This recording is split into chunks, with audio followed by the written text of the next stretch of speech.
Bismillahirrahmanirrahim. Assalamualaikum warahmatullahi wabarakatuh. Kepada semua anak-anak pelajar tahun 3, Ustaz doakan kamu berada dalam keadaan sihat sejahtera dan bersemangat untuk belajar pada hari ini. InsyaAllah hari ini dengan Ustaz kita akan teruskan pembelajaran dalam mata pelajaran ibadah tahun 3. Jadi sebelum tu marilah kita bersama-sama membaca doa sebelum belajar pada tangan. Bismillahirrahmanirrahim. Allahumma ftah alaina hikmataka wanshur alaina min khazaini rahmatika ya arhamar rahimin. Amin ya rabbal alamin. Jadi hari ini kita akan teruskan pembelajaran dalam tajuk yang kedua iaitu unit 2, tajuk mandi wajib. Okey, jadi pada hari ini kita akan teruskan tengok apakah itu mandi wajib menurut perspektif ataupun menurut Islam. Mandi wajib menurut Islam. Okey, sebelum ni ataupun minggu lepas kita dah belajar berkenaan dengan pengertian mandi wajib dan juga hukum mandi wajib. Kita ulang secara ringkas. Mandi wajib ini juga dikenali sebagai mandi junub. Iaitu apa? Iaitu mandi wajib ini dilakukan ataupun perlu dilakukan apabila seseorang itu berhadas besar untuk dia menyucikan diri untuk dilakukan ibadah seperti ibadah solat. Jadi orang ini ataupun orang yang sedang berhadas besar ini wajib untuk mandi wajib. Maka hukum mandi wajib adalah wajib. Sebab itulah dinamakan sebagai mandi wajib. Okey, pada hari ini kita akan tengok kepada pelajaran yang ketiga iaitu perkara-perkara yang mewajibkan mandi wajib. Ustaz dah cakap dah sebelum ni. Perkara yang apa ataupun Ustaz dah ulang, dia ada beberapa perkara ataupun ada beberapa kejadian yang menyebabkan kita perlu mandi wajib untuk kita meneruskan ataupun untuk kita melakukan ibadah. Okey, jadi pada hari ini kita akan terangkan ataupun kita akan belajar perkara-perkara yang mewajibkan mandi wajib. Jadi sebelum tu Ustaz nak kamu keluarkan buku ibadah tahun 3, kamu boleh buka muka surat. Boleh buka muka surat 34. Okey, boleh buka dulu muka surat 34. Okey, dah buka. Jom kita tengok apakah perkara-perkara yang mewajibkan mandi wajib. Okey, kita tengok kat sini. Okey, perkara mewajibkan mandi wajib dekat slide Ustaz ni. Okey, ada berapa? Kita kira sama-sama, kita tengok sama-sama. Dia ada 1, 2, 3, 4, 5, 6. Dia ada 6 perkara yang mewajibkan kita mandi wajib. Dan juga kamu boleh tengok buku dalam slide 34 dan 35 tu. Ada 6 perkara mewajibkan kita mandi wajib ataupun yang menyebabkan kita berhadas besar, yang mana kita perlu wajib mandi untuk ataupun kita perlu mandi wajib untuk melakukan ibadah seperti ibadah solat dan sebagainya. Okey, kita tengok kepada perkara yang pertama dan sehinggalah ke 6 perkara. Okey, kita tengok satu-satu. Yang pertama, perkara yang mewajibkan mandi wajib adalah yang pertama disebabkan bersetubuh.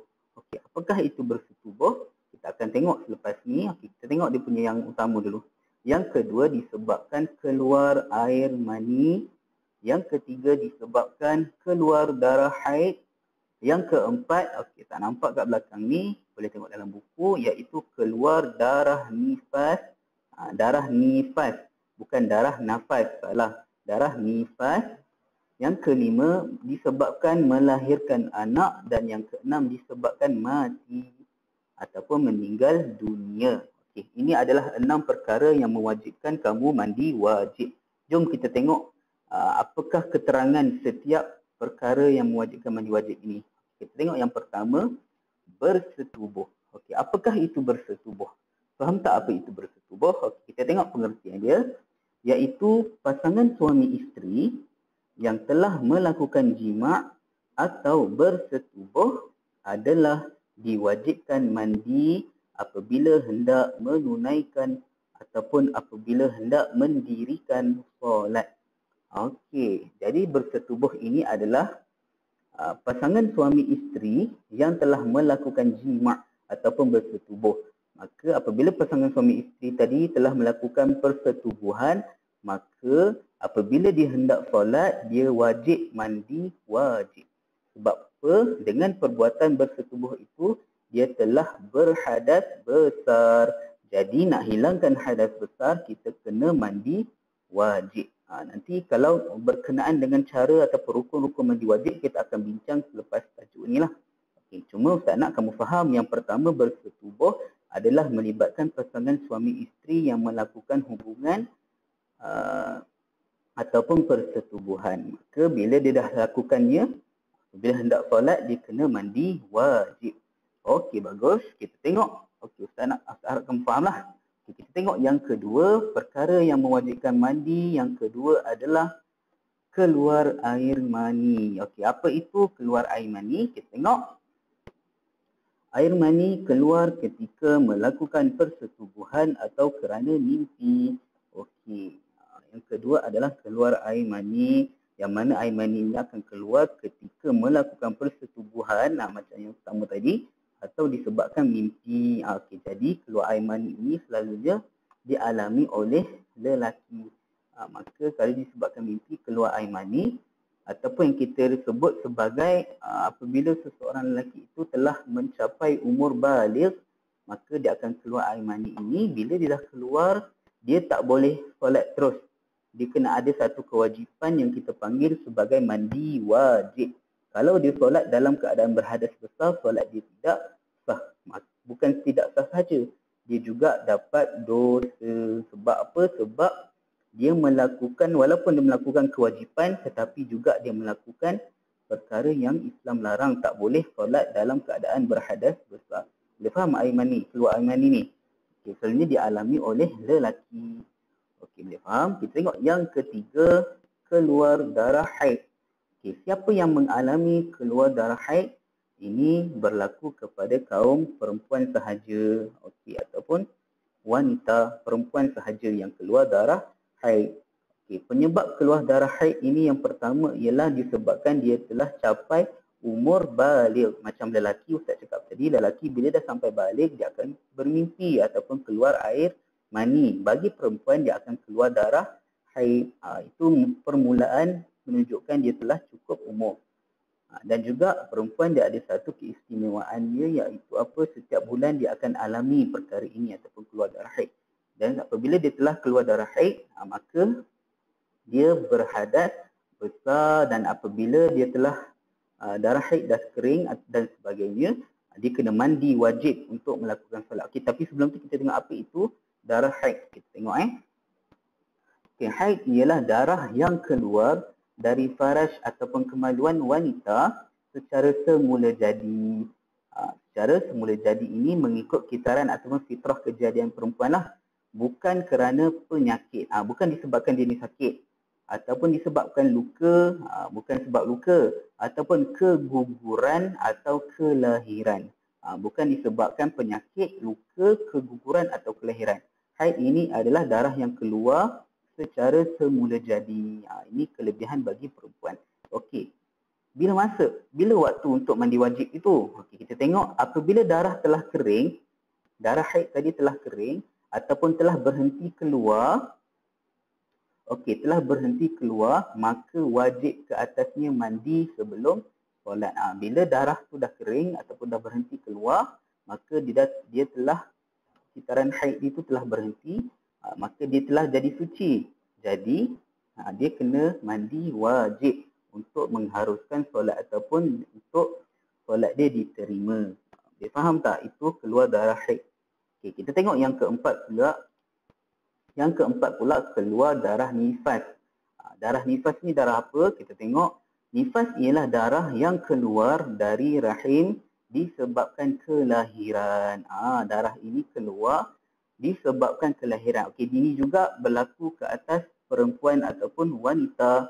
Okey, darah nifas ini darah yang keluar dari rahim disebabkan kelahiran. Maknanya selepas dia melahirkan anak, bukan semasa melahirkan anak. Selepas dia melahirkan anak, dia akan ada satu masa darah akan keluar. Dan itu darah itu yang keluar itu dia tak nama darah haid, dia nama darah nifas. Okey, apabila darah itu telah kering, darah yang keluar tadi telah kering ataupun telah berhenti keluar, maka wajib ke atas perempuan ini tadi untuk mandi wajib sebelum hendak melakukan ibadah solat. Dia lebih kurang macam darah haid tadi. Cuma darah haid ini dia adalah fitrah ataupun semula jadi yang keluar bagi perempuan, iaitu dia setiap bulan akan ada tempoh kitaran haid. Manakala darah nifas ini pula, darah ini keluar disebabkan kelahiran. Maka selepas dia melahirkan anak akan ada satu masa darah itu akan keluar. Darah itu dinamakan darah nifas. Kalau darah itu dah berhenti ataupun telah kering, maka kalau dia nak solat, wajib ke atas diri dia untuk mandi wajib. Itu penyebab yang keempat, iaitu keluar darah nifas. Kita tengok perkara yang kelima, iaitu tadi melahirkan anak ataupun dalam bahasa Arab disebut wiladah. Wiladah, melahirkan anak. Okey, ramai orang terkeliru ataupun ramai orang tak berapa faham melahirkan anak ini macam mana. Okey. Yang pertama, kita tengok lagi, kita tengok pengertian melahirkan anak ni apa. Apabila wanita melahirkan anak sama ada secara normal atau dibedah, maka wajib baginya mandi wajib. Ada sesetengah orang berpendapat, dia tak sebut melahirkan anak, dia sebut darah yang keluar ketika melahirkan anak. Jika melahirkan anak itu ada darah, maka dia kena wajib mandi. Bukan macam tu. Dia setiap kali berlakunya ataupun ada peristiwa melahirkan anak, disebut je melahirkan anak, secara automatiknya dia dikira berhadas besar. Disebabkan melahirkan anak tadi, atas diri dia sedang berhadas besar. Maka lepas dia lahirkan anak, dia kena mandi wajib untuk melakukan ibadah solat. Boleh faham tak? Saya harap kamu fahamlah. Maknanya disebabkan melahirkan anak tadi, secara automatiknya dia akan berhadas besar. Boleh faham? Melahirkan anak ni mungkin mudah untuk kita faham. Yang kita tengok perkara yang keenam, iaitu mati ataupun meninggal dunia. Macam mana dikira mati ini ataupun meninggal dunia ini menyebabkan dia ni perlu wajib mandi? Sebab orang yang dah mati ni, dia nak mandi macam mana kan? Sebab dia dah mati ataupun telah meninggal dunia. Kita tengok dia. Bukan tengok dia, kita tengok penerangan dia. Orang yang meninggal dunia wajib dimandikan sebelum dikafan untuk dikebumikan. Orang yang meninggal dunia ni wajib kita mandikan dia.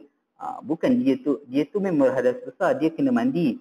Tapi bila dia dah meninggal dunia, dia tak mampu lagi lah untuk menggerakkan anggota badan dia, maka orang ramailah ataupun orang-orang yang ditugaskan untuk memandikan jenazah wajib ke atas dia ni, ataupun dalam hukum dia merupakan hukum fardu kifayah ke atas orang ini tadi untuk memandikan jenazah ini tadi dengan mandi wajib. Dia kena berniat memandikan, dia kena berniat mandi wajib kepada jenazah itu. Boleh faham? Maknanya dia secara automatik, dia orang yang meninggal dunia ini, dia sedang berhadas besar, maka orang yang hidup ini ataupun pengurusan jenazah ni, tapi orang yang memandikan jenazah ini tadi perlu berniat untuk mandi wajib ke atas jenazah ini tadi. Boleh faham tak? Tetapi jenazah ataupun orang yang meninggal dunia ini, orang yang mana je yang kita perlu mandi wajib? Kita tengok apakah itu.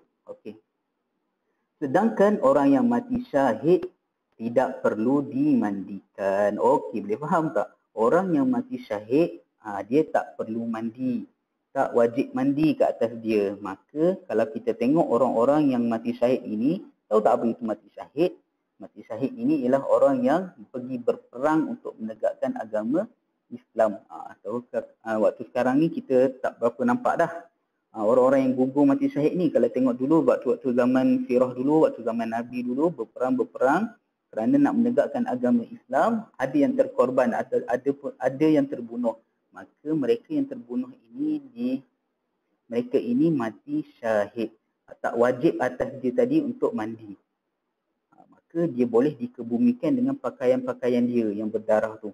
Boleh faham? Tetapi orang yang mati normal, macam orang mati kebiasaan lah, maknanya bukan disebabkan mati syahid, maka dia ni berhadas besar, maka orang yang menguruskan jenazah ini tadi perlu memandikan jenazah itu dan berniat mandi wajib ke atas jenazah tersebut. Boleh faham tak? Ustaz harap kamu faham lah. Itu adalah 6 perkara mandi wajib. Maka bila berlaku salah satu daripada ke-6 ini, maka ke atas diri kamu untuk mandi wajib bagi mengharuskan solat. Boleh faham tak? Kita ulang balik 6 perkara itu. Yang pertama bersetubuh, yang kedua keluar air mani, ketiga keluar darah haid, keempat keluar darah nifas, kelima melahirkan anak, dan yang terakhir mati selain daripada mati syahid. Ini adalah 6 perkara mewajibkan mandi. Ustaz harap, Ustaz minta lah kamu boleh faham apa itu perkara yang mewajibkan mandi wajib. Maka bila berlaku ke atas diri kamu salah satu daripada perkara ini, kamu perlu mandi wajib. Sebab apa? Sebab kita dah besar. Kamu ni dah tahun 3, dah berumur 9 tahun. Ada yang dah cukup umur, ada yang belum cukup lagi. Kamu perlu tahu, kamu wajib tahu berkenaan mandi ini. Kita faham? Okey, insya-Allah kalau ada apa permasalahan, pertanyaan, Ustaz akan boleh maklum pada Ustaz. Kita akan cuba bincang pada sesi pembelajaran yang akan datang. Okey, cukup sampai di sini sahaja. Berjumpa lagi pada minggu hadapan. Assalamualaikum warahmatullahi wabarakatuh.